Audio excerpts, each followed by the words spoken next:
Kemudian datang belakangan muncul model-model akidah yang tidak berdasarkan Al-Quran dan Sunnah dan pemahaman para salaf.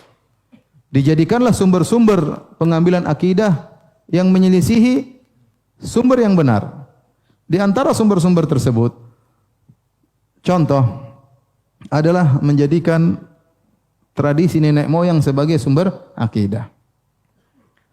Sebagian orang memiliki keyakinan-keyakinan tertentu. Kalau kita tanya apa sumbernya, kata dia nenek moyangku. Orang pelaut. Nenek moyangku.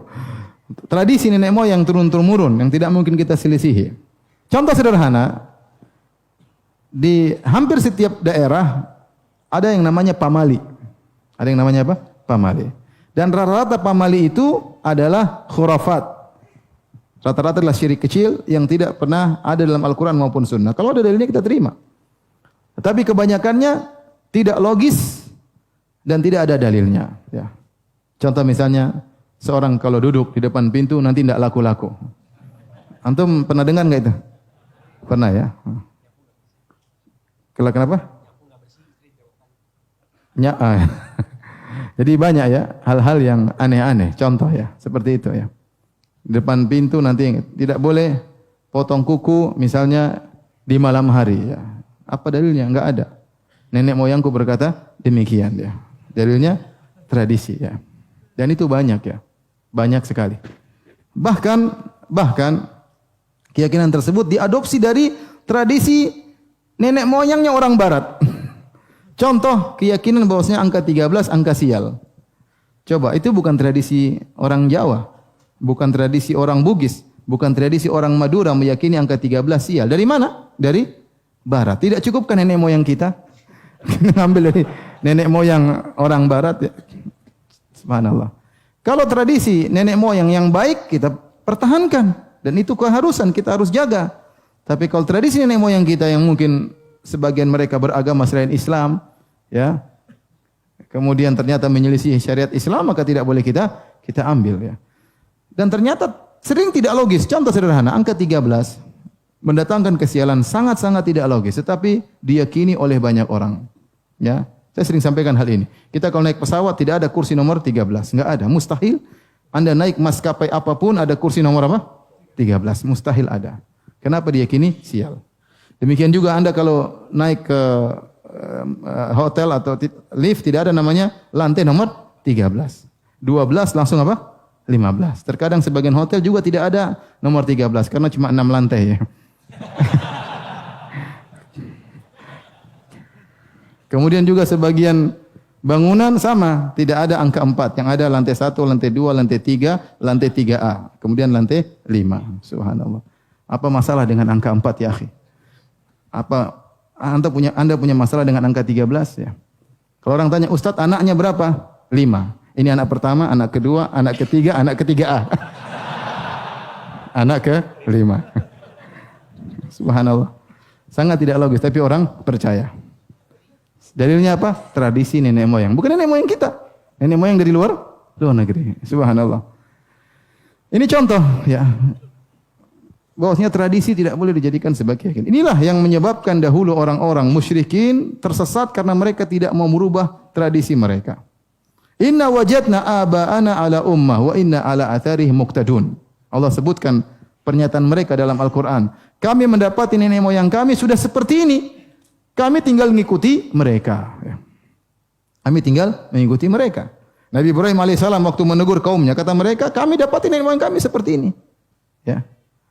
Kata Nabi Ibrahim, kalian nenek moyang kalian semua dalam kesesatan yang nyata.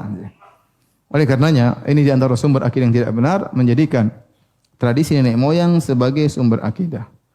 Ikhwan dan akhwat yang dirahmati oleh Allah Subhanahu wa taala. Kalau kita menjadikan sumber nenek moyang sebagai akidah, taib. Sekarang kita ngalah, kita bilang taib. Kita menjadikan tradisi nenek moyang sebagai sumber akidah, sumber keyakinan. Kalau begitu nenek moyang siapa yang mau kita jadikan patokan? Nah, suku kita banyak ya. Apa tunggu ijma nenek moyang? Beda-beda. Nenek moyang orang Jawa beda dengan nenek moyang orang Bugis, nenek moyang orang Sunda beda dengan orang Sunda Empire, beda-beda. Nenek moyang berbeda-beda.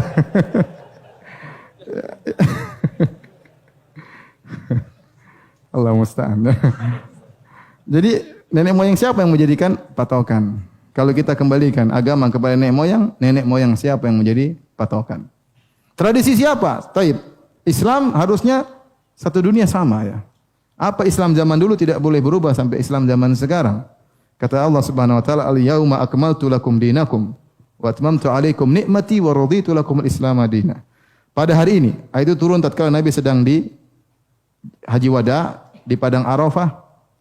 Maka Allah turunkan, pada hari ini telah aku sempurnakan bagi kalian agama kalian. Dan aku sempurnakan nikmatku bagi kalian, aku ridho Islam menjadi agama kalian. Maka Islam telah sempurna, tidak bisa ditambah-tambah lagi. Apa kata Imam Malik rahimahullah? Ini perkataan Imam Malik yang sangat indah, antum berusaha hafal perkataan ini. Kata Imam Malik, "Faman lam yakun yauma idzin dinan falan yakunal yauma dina." Apa yang di zaman Muhammad sallallahu alaihi wasallam bukan agama, maka zaman sekarang juga bukan agama. Kalau kita mau kembangkan, kita bilang apa yang di zaman Muhammad bukan akidah, maka zaman sekarang juga bukan akidah. Apa yang di zaman Muhammad bukan syariat, zaman sekarang juga bukan syariat. Karena kalau kita mengatakan di zaman Muhammad bukan syariat, sekarang jadi syariat, berarti dulu Islamnya Muhammad tidak sempurna sallallahu alaihi wasallam. Paham? Ini konsekuensi logis yang dikatakan Imam Malik rahimahullah taala. Ini kembali kepada pemahaman dalil manhaj salaf. Ya. Seperti tadi, apakah Nabi pernah menyerukan ini? Kalau Abu Bakar, Umar, kalau enggak, ngapain kita meyakini hal tersebut? Ya. Saya ulangi, apa yang di zaman Rasulullah sallallahu alaihi wasallam bukan agama, falan yakunal yauma dina, maka tidak mungkin zaman sekarang juga merupakan suatu agama, enggak mungkin. Kalau enggak, berarti Anda menuduh agama yang diterapkan oleh Muhammad dan para sahabatnya waktu itu tidak sempurna. Anda boleh bicara dengan masalah pun, masalah agama, masalah syariat. Kalau tidak di zaman Nabi, kemudian sekarang dibikin-bikin, melazimkan agama yang dipraktekkan oleh Nabi Muhammad sallallahu alaihi wasallam tidak sempurna, apalagi masalah akidah ya. Baik. Kita bicara tentang tradisi ya. Ya. Maka tradisi tidak boleh dijadikan sumber akidah ya. Karena akidah sudah diturunkan oleh Allah dengan paket yang tinggal kita terima, Al-Qur'an dan Sunnah dengan pemahaman para sahabat, selesai. Karena kalau kita bilang tradisi sebagai sumber akidah, kita bilang nenek moyang siapa yang mau dijadikan sumber akidah? Apakah nenek moyang orang Indonesia, ataukah nenek moyang orang Filipina, ataukah nenek moyang di Madinah yang mereka para sahabat misalnya, atau nenek moyang di mana ya? Maka jelas tidak mungkin Allah menjadikan barometer adalah tradisi nenek moyang.